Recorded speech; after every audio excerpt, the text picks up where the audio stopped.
ક્ષત્રિય કરણી સેનાના ગુજરાત પ્રદેશ કાર્યકારી અધ્યક્ષ ભવાનીસિંહ મોરી જેઓ શિહોર પોતાના અંગત કામથી મીટિંગ બતાવીને બુધેલ આવી રહ્યા હતા ત્યારે ટોપ 3 લોર્ડ્સ હોટલ પાસે મોટો કાફલો લઈને ઉભેલા એલસીબી પીએસઆઈ ધાંગરુ દ્વારા ભવાનીસિંહની ગાડી ઊભી રખાવી એમને ગેરકાયદેસર રીતે નંબર પ્લેટ વગરની પ્રાઇવેટ ગાડીમાં બેસાડીને એલસીબી ઓફિસ લઈ ગયા હતા ત્યારે સમાજના પ્રતિષ્ઠિત વ્યક્તિને આવી રીતે સાવ ગેરકાયદેસર રીતે ઉપાડી ગયા ત્યારે સમાજમાં રોષ ફાટી નીકળ્યો હતો। પોલીસની જો હુકમી કે આવા પ્રતિષ્ઠિત વ્યક્તિ અને સામાજિક આગેવાનને ખોટી રીતે ધરપકડ કરવામાં આવી।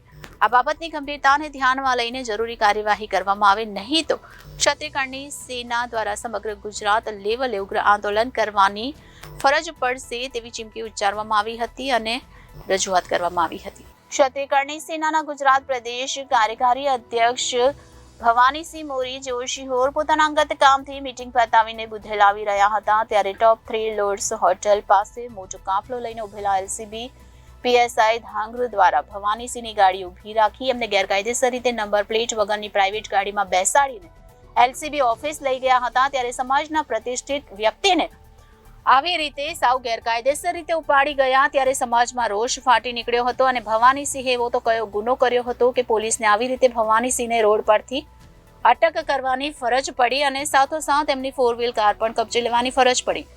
આ બનાવની જાણ થતાં મોટી સંખ્યામાં સમાજના યુવાનો અને આગેવાનો એલસીબી ઓફિસ દોડી ગયા હતા ત્યારે ભવાનીસિંહને બળજબરીપૂર્વક કોઈ ગુનો કબૂલવાની પેરવી ચાલી રહી હતી। તે સમયે આગેવાનો પહોંચી જતા કયા કારણસર ભવાનીસિંહની ધરપકડ કરવામાં આવી તેવી પૂછતાછ કરતા કોઈ પણ જાતની ફરિયાદ કે ગુનો ન હોવાને કારણે આખરે ભવાનીસિંહને છોડી મૂકવામાં આવ્યા હતા। તો આ તો કેવી પોલીસની જો હુકમી કે આવા પ્રતિષ્ઠિત વ્યક્તિ અને સામાજિક આગેવાનને ખોટી રીતે ધરપકડ કરવામાં આવી। ભવાનીસિંહ મોરી બુધેલ ગામના પૂર્વ સરપંચ અને ખૂબ જ પ્રતિષ્ઠિત સામાજિક આગેવાન છે અને જનસેવાના કાર્યો કરે છે। તેમના કાર્યકાળ દરમિયાન પોતાના ગામમાં ખૂબ વિકાસના કામો કરીને ખૂબ મોટા પ્રમાણમાં પ્રતિષ્ઠા મેળવી છે તેમજ ગામમાં ગેરકાયદે પ્રવૃત્તિઓ અટકાવી છે, જેમ કે ગેરકાયદે જમીનોના દબાણ ખાલી કરાવવા, દારૂનું વેચાણ બંધ કરાવવું જેવા કાર્યો કર્યા છે। ત્યારે આ પોલીસ અધિકારીઓ દ્વારા રાજકીય ઇશારે ભવાનીસિંહને હેરાન પરેશાન કરવામાં આવી રહ્યા છે અને ગુનેગારોને અને બુટલેગરોને છાવરવામાં આવી રહ્યા છે। ત્યારે આવા પોલીસ ખાતા માટે કલંકરૂપ એવા એલસીબી પીએસઆઈ પર કાયદેસરની કાર્યવાહી કરવામાં આવે અને ભવાનીસિંહને કોના રાજકીય ઇશારે આવી ગેરકાયદેસર રીતે ધરપકડ કરવાની ફરજ પડી છે એ પણ રહસ્ય ખોલવામાં આવે તેવી માંગ કરવામાં આવી છે અને આ બાબતની ગંભીરતાને ધ્યાનમાં લઈ જરૂરી કાર્યવાહી કરવામાં આવે, નહીં તો ક્ષત્રિય કરણી સેનાએ સમગ્ર ગુજરાત લેવલે ઉગ્ર આંદોલન કરવાની ફરજ પડશે તેવી ચીમકી ઉચ્ચારી હતી। મારું નામ વિજયસિંહ પરમાર, ભાવનગર જિલ્લા ક્ષત્રિય કરણી સેના પરિવાર મીડિયા કન્વીનર છે। હાલમાં 22 તારીખના રોજ રાત્રે બુધેલ ગામના સરપંચ, પૂર્વ સરપંચ ભવાનીસિંહ મોરી અને કરણી સેનાના કાર્યકારી અધ્યક્ષ ઉપર જે ખોટી રીતે કેસ કરી અને ધરપકડ કરવામાં આવી હતી તેના અનુસંધાને અમે આજે ભાવનગર કાડિયા રાજપૂત સમાજ, કરણી સેના પરિવારને બુધેલ ગામના સર્વ સમાજના ભાઈઓ એકઠા થઈને આજ કલેક્ટર સાહેબને આવેદનપત્ર દેવા આવ્યા હતા। જો આવી રીતે ખોટી તાનાશાહી જો એલસીબીના પીએસઆઈ ધાંગુ સાહેબ દ્વારા જે ચલાવવામાં આવે છે એ નહીં ચલાવી લેવામાં આવે, કરણી સેના કોઈ પણ ભોગે ચલાવી લેવામાં નહીં આવે અને જો આમાં યોગ્ય પગલાં લઈ કાર્યવાહી કરવામાં નહીં આવે તો કરણી સેના પરિવાર ગુજરાત પ્રદેશમાં આનો વિરોધ કરશે અને આવતીકાલે તો નહીં પણ સોમવારે અમે તળાજા, બાકી પાલીતાણા, બોટાદ, ગઢડા જે કે ભાવનગર જિલ્લાના અથવા ગુજરાતના જે કંઈ તાલુકા જિલ્લે અમે આવેદનપત્ર દેવા તૈયાર છીએ અને આનો વિરોધ સંપૂર્ણપણે કરવામાં આવશે। આ બનાવ પણ કોઈ બુધેલ ગામનો છે પણ બુધેલ ગામમાં એની પર તો કોઈ ગુનો હતો જ નહીં, એને ત્યાંથી ધરપકડ કરવામાં આવી। મારું નામ ધર્મેન્દ્રસિંહ છે, બુધેલનો વતની છું।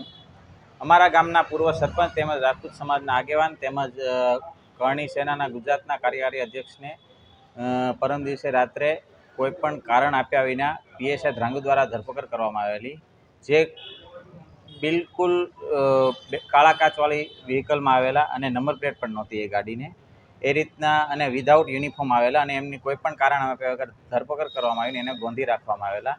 એ વાતની જાણ થતાં ગામના સમસ્ત સમાજના લોકો ત્યાં એસપી કચેરીએ એકઠા થયેલા અને રાજપૂત સમાજના આગેવાનો પણ ત્યાં એકઠા થયેલા।